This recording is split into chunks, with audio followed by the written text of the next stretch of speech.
વિશ્વ નેતાઓએ ગાઝામાં બંધકોની મુક્તિ અંગે હમાસના નિર્ણય અને અમેરિકાના શાંતિ પ્રસ્તાવનું સ્વાગત કર્યું. બ્રિટિશ પ્રધાનમંત્રી કીર સ્ટારમરે જણાવ્યું કે આ પગલું દુશ્મનાવટ સમાપ્ત કરવાની દિશામાં એક મહત્વપૂર્ણ કદમ છે.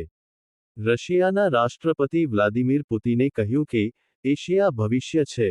રશિયા અમેરિકા સાથે કામ કરી શકે છે, પરંતુ રશિયાનું યુરોપ સાથેનું કામ પૂરું થઈ ગયું છે. જ્યોર્જિયાની રાજધાની તિલિસીમાં હિંસક વિરોધ પ્રદર્શનો ફાટી નીકળ્યા છે, જ્યાં દેખાવકારોએ રાષ્ટ્રપતિ ભવન પર હુમલો કર્યો છે.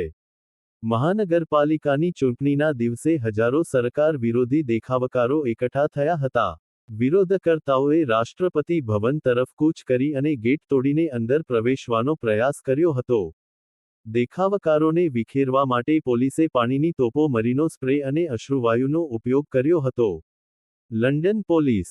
બ્રિટિશ રાજધાનીના કેન્દ્રમાં પેલેસ્ટાઇન એક્શન સંગઠનના સમર્થનને કારણે પ્રદર્શન દરમિયાન 175 લોકોની ધરપકડ કરવામાં આવી. સમુદ ફ્લોટિલાના તુર્કી કાર્યકર. ઇઝરાયેલી સૈનિકોએ જેલમાં મહિલા કેદીઓના દુપટ્ટા બળજબરીથી ઉતરાવી દીધા. અમારી મિત્રોએ માથું ઢાંકવા માટે તેમની સાથીઓને શર્ટ આપ્યા. ઇજિપ્તનું વિદેશ મંત્રાલય. ઇજિપ્ત અને કતારના મંત્રીઓએ ગાઝા પટ્ટી અને પશ્ચિમ કાંઠા, વેસ્ટ બેંક વચ્ચે પેલેસ્ટિનિયન ભૂમિની એકતાની પુષ્ટિ કરી.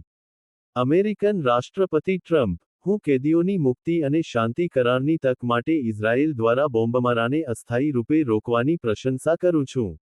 હમાસે તાત્કાલિક કાર્યવાહી કરવી જોઈએ, નહીં તો બધું બદલાઈ જશે. ઈરાન દ્વારા 6 મોસાદ એજન્ટોને ફાંસી. ઈરાને 6 લોકોને ફાંસી આપી છે, જેમના પર આરોપ હતો કે તેઓ ઇઝરાયલની ગુપ્તચર એજન્સી મોસાદ વતી ઈરાનના તેલ સમૃદ્ધ ખુઝેસ્તાન પ્રાંતમાં આતંકવાદી હુમલાઓ કરી રહ્યા હતા. ભારતીય વિદેશ મંત્રાલય. યુકેના વડાપ્રધાન સર કીર સ્ટારમર વડાપ્રધાન શ્રી નરેન્દ્ર મોદીના આમંત્રણ પર 8 અને 9 ઓક્ટોબર 2025ના રોજ ભારતની તેમની પ્રથમ સત્તાવાર મુલાકાત લેશે. ઇઝરાયેલી બંધકોના પરિવારોએ વડાપ્રધાન નેતન્યાહુને વિનંતી કરી કે તેઓ ડોનાલ્ડ ટ્રમ્પના ગાઝા પ્લાનને અંત સુધી લઈ જાય અને તમામ બંધકોને મુક્ત કરાવીને ઘરે લાવે. જહાજ. કોન્શન્સ. ગાઝા તરફ જઈ રહેલા 10 બોટના નવા કાફલામાં જોડાયું છે, જે ઘેરાયેલા યુદ્ધગ્રસ્ત પટ્ટીમાં સહાય અને તબીબી કર્મચારીઓને પહોંચાડશે. રશિયાના 2 ડ્રોને યુક્રેનના ઉત્તરી સુમી પ્રદેશમાં એક સ્ટેશન પર 2 ટ્રેનને નિશાન બનાવી, જેમાં એક વ્યક્તિનું મોત થયું અને લગભગ 30 અન્ય ઘાયલ થયા.